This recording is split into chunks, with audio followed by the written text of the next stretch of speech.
But this is the thing. If we're relying on the store for our food, what if the store runs out? What if the store runs out? And even back to our chickens, you know, we can raise them for meat, but once you get that chicken to finish for meat and you butcher it, that's like 1 or 2 or 3 meals max, depending on the size of your family and the size of your household, out of that chicken once it's butchered, once it's turned into meat.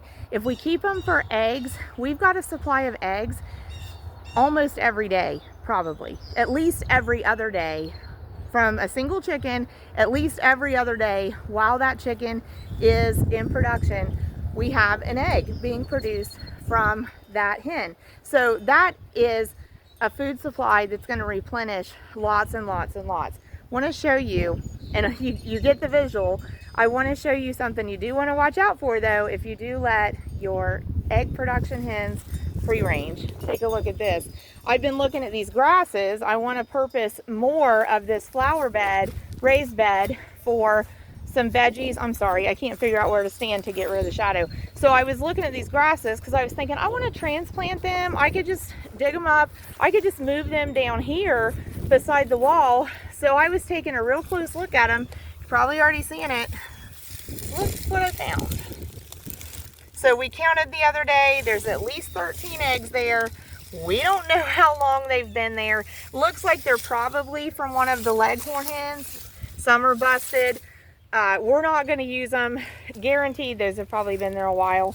Who would even know? But we'll have to get those out of there. But be mindful of that if you... Tanner, please get out of the pea seedlings. Come on, bub. Come on. Come on. So be mindful of that. If you do let hens free range, they... Remember the nesting corners? They like to find hidey holes where they can put their eggs. They love places that feel secure, secluded, safe. So they're going to attempt to find spots to put those eggs. So you'll want to watch that if you're letting them free range. But if you have a coop for them and they imprint that that's their home, chances are most of the time they're going to go in there and lay their eggs. So we're going to go see the sugar snap peas, but we have to pause to do an almost bath for Gus and Tanner to clean their feet up from being outside. Be right back with y'all.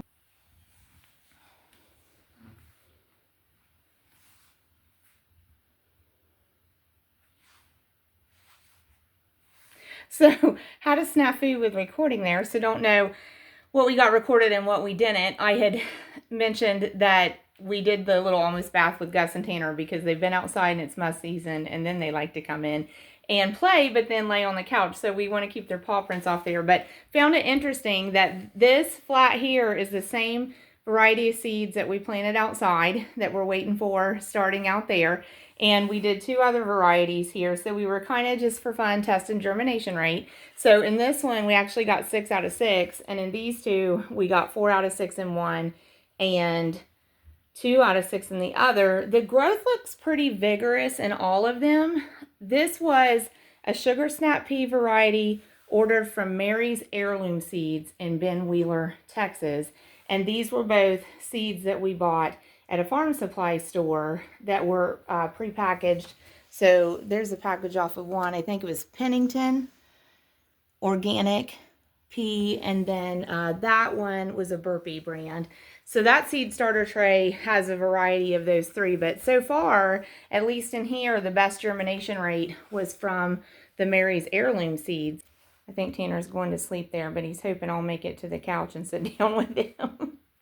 But seriously, it's a great time for all of us to think about how can we take some initiative and control over our food supply, our food sourcing, so that if there comes a crunch time at the stores and the shelves aren't stocked, we aren't in a panic about what are we going to eat. So